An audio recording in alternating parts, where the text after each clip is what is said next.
What's up guys, welcome back to the next video. हाल ही में आप सबको पता है कि व्हाइट गोल्ड मिला है जम्मू एंड कश्मीर में, और ये एक जैकपॉट हो सकता है इंडिया के लिए। और टाइटल में लिखा है why this white gold will make India next Saudi Arabia. White gold आपको पता है लिथियम के बारे में कहा जा रहा है। तो देखते हैं गेट्स फ्लाइट फैक्ट चैनल से, और काफी इंफॉर्मेटिव वीडियो होने वाली है। तो ओरिजिनल वीडियो का लिंक डिस्क्रिप्शन में, चैनल में तो प्लीज सब्सक्राइब, वीडियो को कर दें लाइक। 1 2 3 go। इंडिया को जम्मू एंड कश्मीर के रियासी डिस्ट्रिक्ट में फ्रीकिंग 34 ट्रिलियन रुपीस का खजाना मिल गया है। ये पोटेंशियली इंडिया की सऊदी जैसा ही काया पलट कर सकता है। मतलब जैसे 1938 में सऊदी के दमाम इलाके में ऑयल मिलते ही देश की किस्मत रातों रात चमक गई थी, सेम वैसे ही ये लिथियम डिपॉजिट इंडिया के लिए भी एक गेम चेंजर साबित हो सकते हैं। लेकिन यहां पर एक प्रॉब्लम है। जैसे ही इंडिया ने ये अनाउंसमेंट की, जैश ए मोहम्मद ने इंडिया को धमकी दे डाली कि जो कोई भी रिजर्व्स को एक्सकेवेट करने की कोशिश करेगा उसे हम खत्म कर देंगे। दूसरी प्रॉब्लम इंडिया के लिए, इस सब में यूएस भी पीछे नहीं है। उसने इंडियन अनाउंसमेंट के दूसरे ही दिन अपने एनवॉय को इंडिया के लिए रवाना कर दिया ताकि वो इंडिया के साथ जॉइंट ऑपरेशंस करके लिथियम से आने वाले प्रॉफिट्स को शेयर कर सके। सो करंटली ग्लोबल लेवल पर all the eyes are on India. Hello friends, मेरा नाम है गौरव, और अभी हाल ही में 9 फरवरी को जम्मू कश्मीर में जियोलॉजिकल सर्वे ऑफ इंडिया को 5.9 मिलियन टन का अनटैप्ड लिथियम रिजर्व मिला, जो इंडिया के लिए किसी जैकपॉट से कम नहीं है, क्योंकि अब तक इंडिया को लिथियम पाने के लिए चाइना से 8,000 करोड़ का इंपोर्ट करना पड़ता था। पर इस पूरे मुद्दे पर एक काफी इंटरेस्टिंग पर्सपेक्टिव ये है कि इस खजाने की खबर कभी इंडिया को लगती ही नहीं अगर आर्टिकल 370 जम्मू एंड कश्मीर से नहीं हटता। देखो, साल 2018 के पहले तक जम्मू एंड कश्मीर के पूरे लैंड पर वहां के लोकल मिनिस्टर्स और ब्यूरोक्रेट्स का कब्जा था, क्योंकि 2001 में आए रोशनी एक्ट के वजह से जम्मू एंड कश्मीर में एक्सप्लोरेशन तो दूर, कोई नॉन कश्मीरी जमीन भी नहीं खरीद सकता था। आपको मालूम होगा ये रूल हुआ करता था। प्लस इसी एक्ट के तहत जेएनके गवर्नमेंट ने बहुत ही मिनिमम रेट पर वहां पर मौजूद 16 लाख हेक्टेयर्स के गवर्नमेंट लैंड को डायरेक्टली लोकल्स को सालों के लिए लीज पर दे दिया था, वो भी एकदम मिनिमम पैसे लेकर। बट एक्चुअली में ना, ये रूल एक मेजर स्कैम था। सो रूल्स के मुताबिक जेएनके गवर्नमेंट ने 25,000 करोड़ वर्थ का लैंड लीज के लिए ओपन किया, लेकिन असल में गवर्नमेंट ने 16 में से सिर्फ 6 लाख हेक्टेयर जमीन ही लीज पर अवेलेबल कराया, जिसकी कीमत 317 करोड़ रुपीस थी। मगर इस डील के बदले में जेएनके गवर्नमेंट को सिर्फ 76 करोड़ रुपीस ही हासिल हुए थे।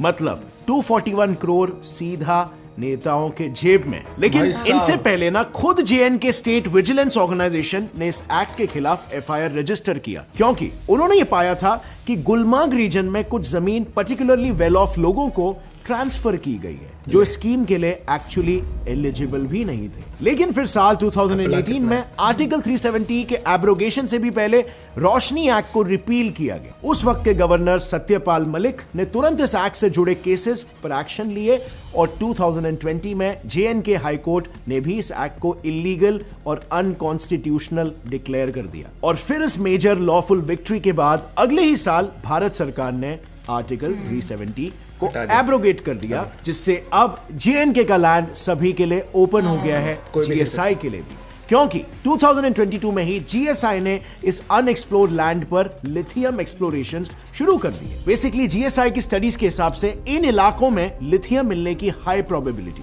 और जैसे कि मैंने पहले भी कहा, इंडिया हर साल 8,000 करोड़ से भी ज्यादा पैसा लिथियम इंपोर्ट्स में गंवा रहा है। तो जीएसआई का विजन एकदम क्लियर था, जल्द से जल्द लिथियम की खोज करके इंपोर्ट्स को कट करना।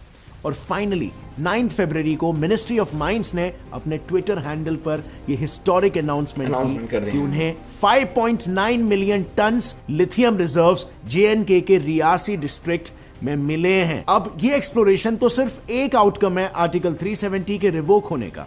इसके अलावा भी कई सारे चेंजेस जेएनके के लोगों को देखने के लिए मिला, जैसे कि इंफ्रास्ट्रक्चर डेवलपमेंट में, गवर्नमेंट प्रोजेक्ट्स में, क्राइम रेट्स काफी कम हो गए, and on many different levels. पर अभी कई सारे लोग हैं जिन्हें पता ही नहीं कि आर्टिकल 370 क्या था, किन हालातों में इस अनफेयर आर्टिकल को लिखा गया था, और उसका इंडियन पॉलिटिक्स में क्या परिणाम हुआ, और उसे एब्रोगेट कैसे किया। और ये न्यूज सुनकर सारे के सारे इंडियंस फूले नहीं समा रहे। सो मिनिस्ट्री ऑफ माइंस ने अपने ट्विटर हैंडल पर यह हिस्टोरिक अनाउंसमेंट की, और बस फिर क्या था, दुनिया भर से अलग अलग रिस्पॉन्सेज आना शुरू हो गए, जिसमें से एक था Jaish e Mohammed backed anti India organisation People's Anti Fascist Front, PAFF। PAFF ने इंडिया को यह कहकर धमकाया कि जो कोई भी इन रिजर्व्स को एक्सकेवेट करेगा उसे वो खत्म कर देंगे। उन्होंने तो कश्मीरीज को भी ये कहा उकसाने के लिए, ये कह के JNK के रिसोर्सेज सिर्फ वहां के लोगों के हैं और बाहर वाले उसे ले नहीं सकते। पर ऑब्वियसली इंडिया ऐसी धमकियों से डरने वाला नहीं है, क्योंकि GSI ने ये ओपनली अनाउंस कर दिया है कि वो जल्द ही लिथियम माइनिंग शुरू करने वाले हैं। खैर, ये तो बात हुई टेरर ऑर्गेनाइजेशंस की, लेकिन इस लिथियम अनाउंसमेंट के बाद अब वर्ल्ड लीडर्स का भी पूरा फोकस इंडिया पर आ गया है। सबसे पहले तो USA का।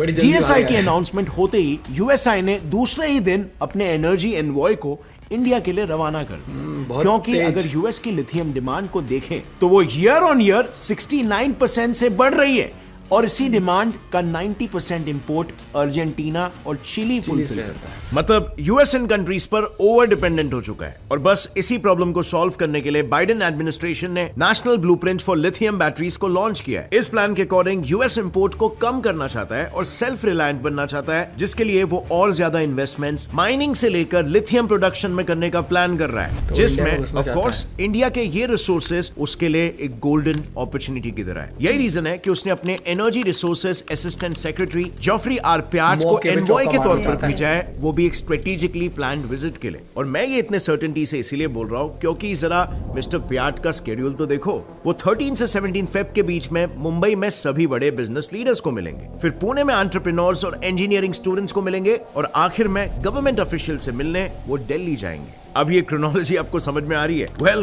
प्रीटी क्लियरली ये एक लिथियम एक्सप्लोरेशन डील साइन करने की कोशिश हो सकती है। खैर, यूएस तो फिर भी एक डेमोक्रेटिक नेशन के साथ डील करने की सोच रहा है, बट लिथियम आज सभी ग्लोबल लीडर्स के लिए इतना इंपॉर्टेंट हो गया है कि इस पर अब टेररिस्ट रेजिम्स की भी नजर पड़ने लग गई है। और इसका बेस्ट एग्जांपल है चाइना। देखो, दुनिया का 60% लिथियम प्रोडक्शन चाइना ही करता है, पर इसके बावजूद भी उसकी नजर अब अफगानिस्तान के डिपॉजिट्स को हड़पने पर है। बेसिकली कहा जाता है कि अफगानिस्तान के पास $1 ट्रिलियन वर्थ के अनटैप्ड लिथियम डिपॉजिट्स हैं। इन्हें अब तक एक्सट्रैक्ट नहीं किया गया है और ना ही तालिबान को करना आता है। और इसीलिए जब रशिया यूक्रेन वॉर के वक्त सभी वर्ल्ड लीडर्स सिचुएशन को संभालने में लग गए थे, तब चाइना के रिप्रेजेंटेटिव्स तालिबान के साथ डील करने में लग गए थे। वेल, चाइना का मोटिव काफी क्लियर है, किसी भी तरह लिथियम मार्केट को अपने काबू में करना। अब ऑब्वियसली ये इतने सारे सुपर पावर्स इसके पीछे पड़े हैं, तो भला लिथियम में ऐसा क्या छुपा है? सो बात ये ना फ्रेंड्स, लिथियम की 3 मेन खासियत है जो कंबाइन होकर उसे इतना स्पेशल बनाती है कि उसे व्हाइट गोल्ड भी कहा जाता है। पहला है लिथियम का लाइट वेट, जो उसे परफेक्ट व्हीकल बैटरी एलिमेंट बनाता है। दूसरा है उसका हाईली रिएक्टिव प्रॉपर्टी, जो बेसिकली फास्ट चार्जिंग में मदद करता है। और तीसरा है उसका लो सेल्फ डिस्चार्ज रेट, यानी बैटरीज इससे लंबा टिकते हैं। नाउ आई एम श्योर आपको ऑलरेडी पता होगा कि lithium electric vehicle, laptop, smartphones और मिलिट्री के मिसाइल्स में भी यूज किया जाता है। पर इसके अलावा लिथियम का इस्तेमाल इन मिलिट्री मिसाइल सिस्टम्स को कूल करने, माइक्रोवेव्स में सेरेमिक के बर्तनों को टूटने से बचाने के लिए और तो और मेंटल हेल्थ के पेशेंट्स के मूड स्टेबलाइज करने में भी किया जाता है। पर चलो ये सब हटाकर सिर्फ अगर मैं इलेक्ट्रिक व्हीकल से आने वाले डिमांड की बात करूं, तो भी आने वाले 6 सालों में लिथियम की डिमांड 4 गुना बढ़ने वाली है। और बस इसीलिए 2021 में ही इस सॉफ्ट सिल्वर मेटल का प्रोडक्शन 100,000 टन क्रॉस कर चुका था। कारण है सिर्फ और सिर्फ कंट्रीज का ईवी कमिटमेंट। बेसिकली सभी देश अपने कार्बन एमिशन को कलेक्टिवली कम करने में लग गए हैं और 2030 तक यूके, स्वीडन, जर्मनी जैसे देश खुद को 100% इलेक्ट्रिक व्हीकल मार्केट बनाना चाहते हैं। और ऐसी कंट्रीज जो इसी रास्ते पर चल रहे हैं, उसकी लिस्ट बहुत लंबी है, क्योंकि एक्सपर्ट्स का ये कहना है कि ये व्हाइट गोल्ड फ्यूचर में ब्लैक गोल्ड यानी कि पेट्रोल को रिप्लेस करने वाला है। और अब आप समझे मैं क्या कह रहा था जब मैंने इंडिया की सिचुएशन को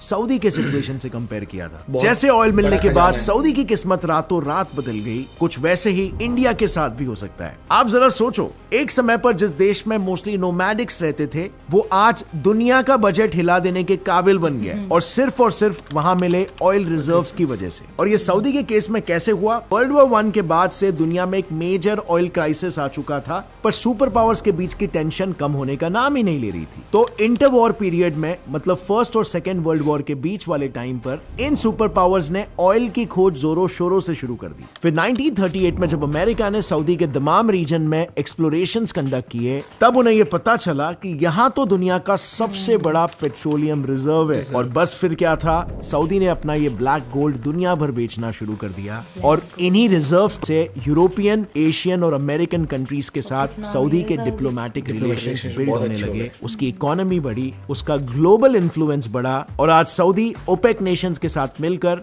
ऑयल प्राइसेस को जब चाहे तब रेगुलेट कर सकता है। पर अब जो आगे दौर आने वाला है ना फ्रेंड्स, इसकी बात ही कुछ और होने वाली है। आज ये दौर शुरू हो चुका है और भविष्य भी इसी का होने वाला है, जो है व्हाइट गोल्ड। दुनिया भर में धीरे धीरे ऑयल पर डिपेंडेंसी कम हो रही है और लिथियम पर ज्यादा होना शुरू हो गई है। इनफैक्ट अब तक खुद इंडिया में इलेक्ट्रॉनिक मार्केट का शेयर 0.5% था, क्योंकि एज आई सेड हमें भारी मात्रा में लिथियम इंपोर्ट करवाना पड़ रहा था, जो ऑब्वियसली इंडिया को काफी महंगा पड़ रहा था। लेकिन फ्रेंड्स अब अपने सभी टारगेट्स को पूरा करने के लिए मिनिस्ट्री ऑफ माइंस ने KBIL नाम का एक जॉइंट वेंचर भी स्टार्ट कर दिया है, जिसका काम था ओवरसीज मिनरल एसेट्स को ढूंढना। बेसिकली प्लान ये था कि इंडिया मेनली अर्जेंटीना और ऑस्ट्रेलिया जैसे देशों में लिथियम और कोबाल्ट मिनरल्स डिस्कवर करेगा और उन माइंस को लीज पर ले लेगा, जिससे कि इंपोर्ट बिल कम किया जा सके। पर JNK में मिले रिजर्व्स ने जैसे इंडिया की किस्मत ही बदल के इस खोज से इंडिया की सिर्फ इंपोर्ट डिपेंडेंसी ही कम नहीं होगी, बल्कि इंडिया एक लीडिंग एक्सपोर्टर भी बन जाएगा।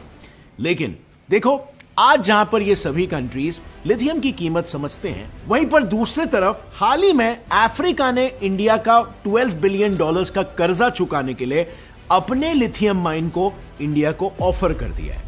ऐसा क्यों किया अफ्रीका ने, और क्या इससे अफ्रीका के भी माइंस इंडिया के हाथ लगने वाले?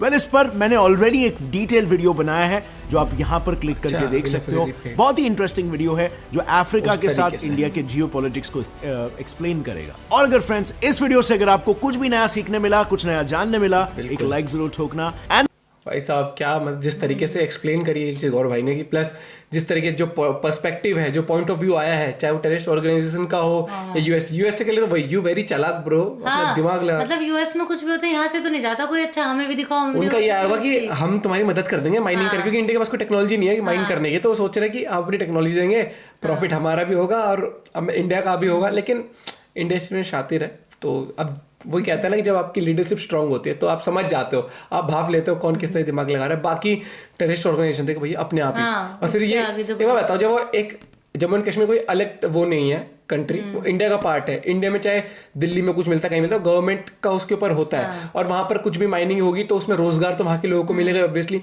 ऐसा थोड़ी है कि अब हरियाणा में कुछ मिल जाएगा तो गवर्नमेंट कहेगी हम इसको सेट करेंगे, हरियाणा वाले के ऐसे ही था, तो उससे पड़ा था गवर्नमेंट निकाला तो अच्छा। ये वहां की जो गवर्नमेंट का घपला देख लो ना, लीज पे सरकारों ने इन एलिजिबल लोगों को ही वहां की धरती दे दी, जो ऑलरेडी अमीर थे। वो खेतीबाड़ी करेंगे वहां, क्या करेंगे वहां पर? कुछ नहीं करेंगे, अपना लेके और उनको बेचेंगे। खतरनाक तेजस्वी लोग, मतलब वो लीज पे लेके फिर लोगों को महंगे रेट पे लीज देने की प्लान होगी। बहुत मतलब आप समझ रहे हो ना पॉलिटिक्स कितनी बुद्धि, वो वैसी चीज है, आप समझ गए ना वो वाला वर्ड। तो मेरे को यही कहना है कि इंडिया की किस्मत ये चीज बहुत बदलेगा। इंडिया वैसे ही फास्ट डेवलपिंग नेशन है, साथ ही साथ आप इस तरीके से जैकपॉट, बिल्कुल सही बात है। आने वाले टाइम में ब्लैक गोल्ड की जगह व्हाइट गोल्ड ही चलेगा। क्यों? क्योंकि पेट्रोल से सब कुछ ही हटता जा रहा है। ये चीज अपने गवर्नमेंट खुद कह रही है कि 2030 तक 75% या 100% कोशिश ये रहेगी कि हम इलेक्ट्रिक व्हीकल्स पे शिफ्ट हो जाए, और उससे बहुत फर्क पड़ेगा। नो डाउट अभी थोड़ी सी समस्याएं हैं कि जैसे चार्जिंग हो गया या गाड़ियों की रेंज कम होती है, लेकिन धीरे धीरे मुझे लगता है कि जैसे हम बटन वाले फोन से स्मार्ट फोन पे उस पे टच वाले फोन पे शिफ्ट हुए हैं, वैसे ही इस पे भी हो जाएंगे। और जब ये हो गया ना, इकोसिस्टम अलग ही बन जाएगा इलेक्ट्रिक का, हर छोटी छोटी जगहों पर चार्जिंग स्टेशन होंगे, तो फिर बंदे को कोई दिक्कत ही नहीं है। और रेंज भी गाड़ी में आएगी। लिथियम बैटरीज बहुत ही मेजर प्रोडक्ट रहेगा इस चीज़ का, कि जो गाड़ियों में सबसे ज़्यादा इस्तेमाल होगा। और फिर आने वाले टाइम में ऐसे होगा फैक्ट्रीज भी इसी पे रन करेंगे, पेट्रोल की जरूरत ही नहीं पड़ेगी। तो वो कहते हैं ना कि डिपेंडेंसी इंडिया की कितनी बहुत सारा ही तेल इंडिया इम्पोर्ट कराता है बाहर से, बल्कि अब लिथियम एक्सपोर्ट भी कर सकेगा। क्योंकि मैन्युफैक्चरिंग हब इंडिया बन रहा है, तो फोन्स बनेंगे, हर एक चीज बनेगी, तो लिथियम तो नो डाउट काम आएगा ही आएगा। अगेन आई वुड से बहुत ही बड़ा खजाना मिला है इंडिया को। और टाइटल बिल्कुल सही है, बिग जैकपॉट फॉर इंडिया। आप अगर पॉइंट ऑफ व्यू जरूर बताना। मिलते हैं आपसे एक और वीडियो के साथ। Bye bye, take care.